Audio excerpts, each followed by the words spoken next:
Study IQ IAS, आपका selection हमारा mission. नमस्कार दोस्तों इजराइल और गाजा के बीच में आपको एक बड़ा डेवलपमेंट देखने को मिलेगा। आप सब जानते हैं कि पिछले कुछ दिनों से लगातार चर्चा हो रही है कि इजराइल ने ब्लॉकेड लगाया हुआ है गाजा के ऊपर। जितना भी एड का सामान है वो गाजा नहीं जा पा रहा है। इसको देखते हुए इंटरनेशनल पहल की गई, जिसके तहत यहाँ पर एक जो बोट है उसमें ग्रेटा थनबर्ग बैठकर गाजा की तरफ जा रही थी। और यहाँ पर बताया जाता है कि इजराइल के द्वारा ऑपरेशन कंडक्ट किया गया और जो बोट था उसको इंटरसेप्ट कर लिया गया। और जैसे ये होता है उसके बाद ग्रेटा थनबर्ग का एक वीडियो सामने आता है जिसमें वो कहती हैं कि उनको किडनैप किया गया। आप देख सकते हो ये खबर, Greta Thunberg claims she has been kidnapped. तो इसको थोड़ा सा डिटेल में समझेंगे कि आखिरकार हो क्या रहा है, क्योंकि यहाँ पर एक पूरा मिशन भी चलाया जा रहा है ताकि जो एड है वो गाजा तक पहुंचाया जा सके। तो उसके बारे में डिटेल से आपको बताऊंगा। चलिए आगे बढ़ते हैं, लेकिन उससे पहले आप सबको बता दूं, आप में से जो भी लोग यूपीएससी 2026 की प्रिपरेशन कर रहे हैं, हमारा प्रतिज्ञा फाउंडेशन बैच जरूर अवेल करिए। लिंक कमेंट सेक्शन में दिया हुआ है और यूज करना है आपको ये कोड अंकित लाइव, ताकि आप मैक्सिमम डिस्काउंट ले सकें।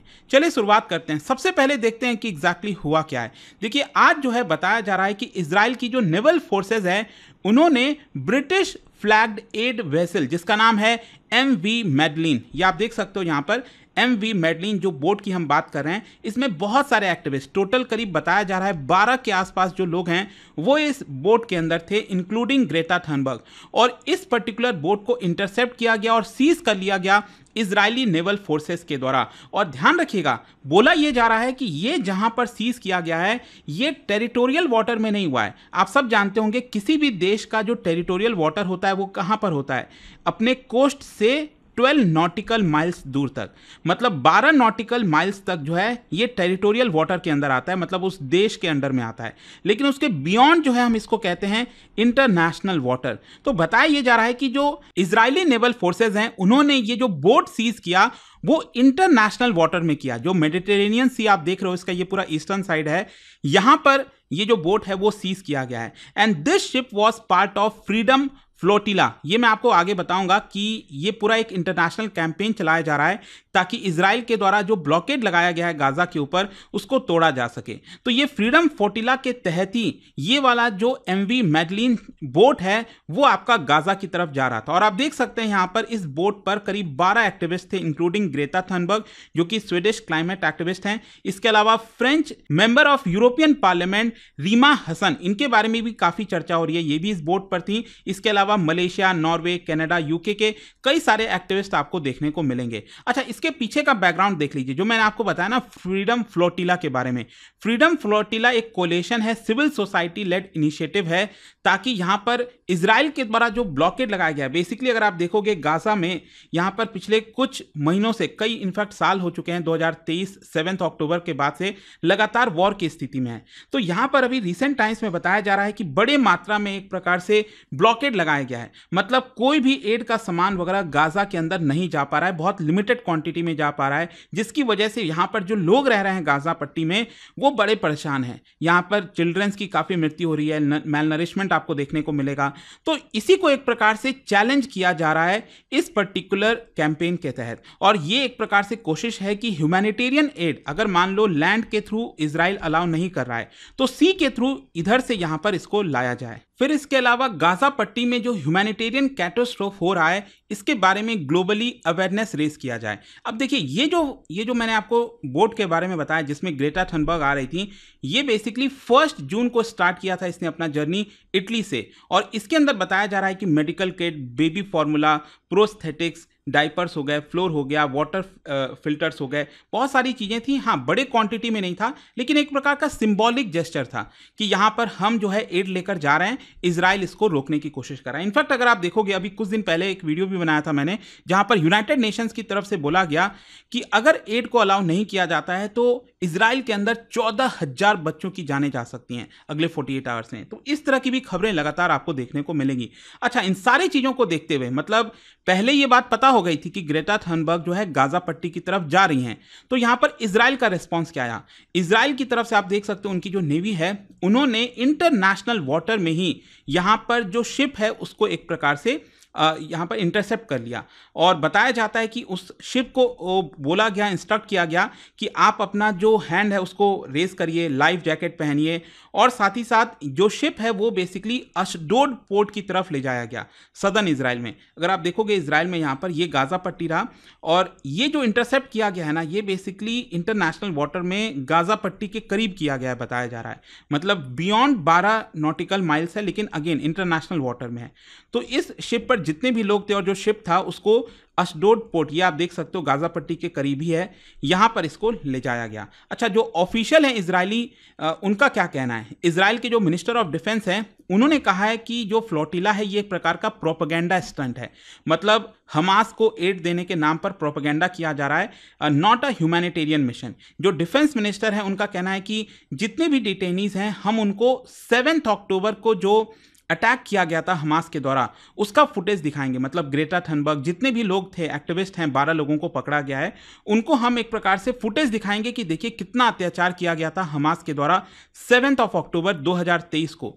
और एक प्रकार से मैसेज देंगे कि देखिए यहां पर इजराइल जो भी कर रहा है गाजा के साथ वो कहीं ना कहीं सही है। तो एक प्रकार से यहां पर यह भी बोला गया है इजराइल की तरफ से जो एड वगैरह है वो हम क्रॉसिंग के थ्रू पहुंचाएंगे। मतलब ये अगर आप देखोगे ना, जो कई सारे क्रॉसिंग्स हैं यहाँ पर, तो इजराइल का कहना है कि चलो आप एड ले आए हो, जितना भी एड का सामान है तो वो हम खुद क्रॉसिंग के थ्रू जो है लैंड बॉर्डर के थ्रू गाजा के अंदर प्रोवाइड कर देंगे। और इसके साथ साथ जितने भी एक्टिविस्ट हैं वो सुरक्षित हैं।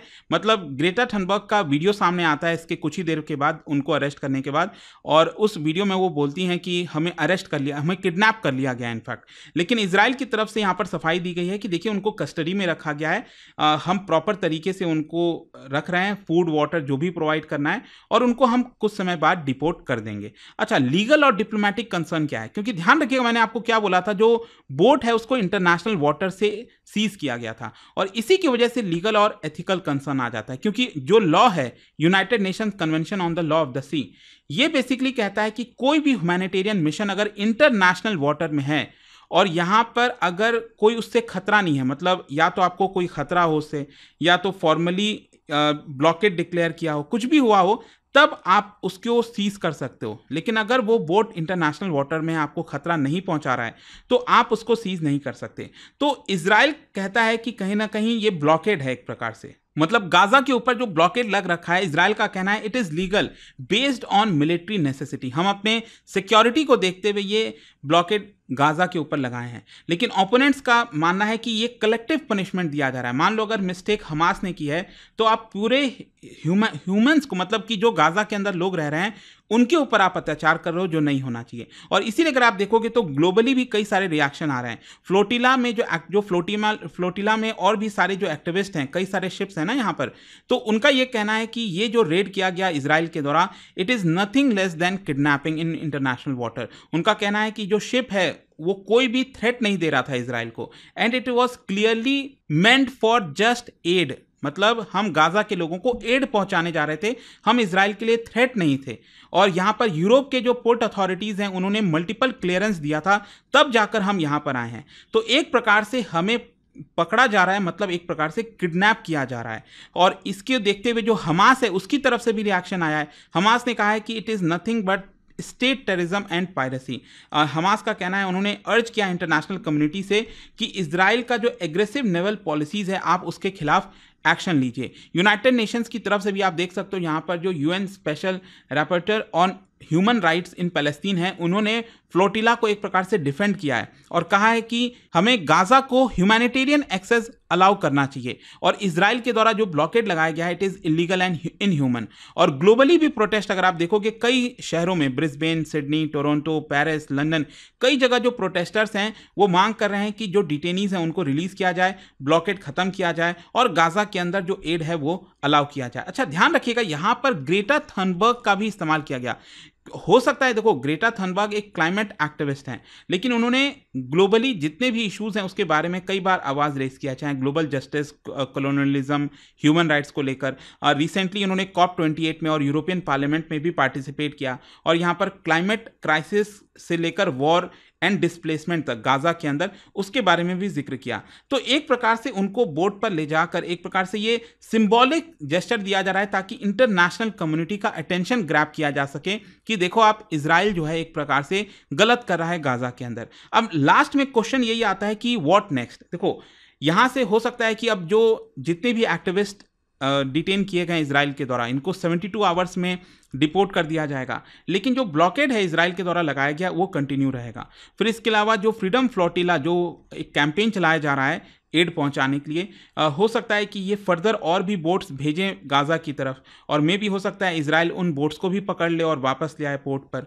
यूएन राइट ग्रुप्स जो हैं वो हो सकता है कि इमरजेंसी एड कॉरिडोर, उसको लेकर जो इन्वेस्टिगेशन है वो पुश करें कि ये अलाउ किया जाए। ग्रेटा थनबर्ग जो है हो सकता है कि फर्दर इसको पुश कर सकती हैं, वापस जब उनको रिलीज किया जाएगा वो शायद वापस आ जाए, डिपेंड करता है, देखते हैं आगे इसको लेकर क्या होता है। बट सुबह से जो खबर आ रही थी ग्रेटा थनबर्ग के बारे में, आई होप कि आपको अच्छे से समझ में आ गया होगा। और जाने से पहले एक इंटरेस्टिंग क्वेश्चन, जो United Nations convention on the law of the sea है, ये कौन से ईयर में फोर्स में आया था, कौन से ईयर में इंप्लीमेंट हुआ था, आपको बताना है। इसका राइट आंसर आप सब जानते हैं, मेरे इंस्टाग्राम पर तो मिलेगा ही, वहां पर अगर आप नहीं हो कोई बात नहीं, टेलीग्राम से ले सकते हैं इसका सही उत्तर। और दोस्तों जैसा मैंने आपको बताया 2026 की अगर आप तैयारी कर रहे हो, हमारा प्रतिज्ञा बैच, इसमें सबसे खास बात यह है कि अगर आप प्रीलिम्स को जस्ट क्रैक कर लेते हैं, पूरा फीस आपका रिफंड कर दिया जाएगा। हर महीने टेस्ट होता है, उसमें टॉप रैंकर को 11,000 रुपीज का कैश रिवॉर्ड भी मिलता है। You just have to use this code Ankit live to get maximum discount, और इसका लिंक कमेंट सेक्शन में मिल जाएगा। दोस्तों अगर आप यूपीएससी की तैयारी शुरू करने का सोच रहे हैं या 2026 के लिए सीरियस प्लानिंग में हैं, तो मेरे पास आपके लिए है एक सॉलिड अपॉर्चुनिटी, स्टडी आईक्यू का P2I प्रतिज्ञा बैच। और सबसे बड़ी बात, यह बैच शुरू हो रहा है 10 जून शाम 6 बजे से। अगर आप सीरियस हैं तो यह परफेक्ट टाइम है अपनी जर्नी स्टार्ट करने का। यह कोई ऑर्डिनरी बैच नहीं, बल्कि एक कंप्लीट यूपीएससी प्रिपरेशन इकोसिस्टम है, जिसमें मिलेगा 1000+ hours of live classes by India's best educators, one-on-one personalized mentorship, handwritten notes for smart and structured revision, PRP and MRP, prelims और mains residential program for focused learning, scholarship opportunities भी हैं। Prelims clear करो और पूरा fees वापस ले जाओ। हर महीने के टॉपर्स को 11,000 रुपीज का कैश रिवॉर्ड। आपके पास है 3 powerful plan options, gold, platinum और डायमंड। जो भी आपको गोल्स के हिसाब से बेस्ट लगे वही चुनिए। और सबसे खास बात, आपको पर्सनली गाइड करेंगे अनिल स्वरूप सर, जिन्होंने यूपीएससी सिस्टम को अंदर से समझा है और ट्रांसफॉर्म भी किया है। अब तुरंत स्टडी आईक्यू की वेबसाइट पर जाइए, सर्च कीजिए यूपीएससी P2I फाउंडेशन 2026 प्रतिज्ञा बैच, क्लिक कीजिए बाय नाउ और कोड यूज कीजिए अंकित लाइव, ANKITLIVE। दोस्तों यह सिर्फ एक बैच नहीं, एक प्रतिज्ञा है IAS बनने की। 10 जून शाम 6 बजे, mark your calendar, let's begin the journey together. Study IQ IAS, आपका सिलेक्शन हमारा मिशन।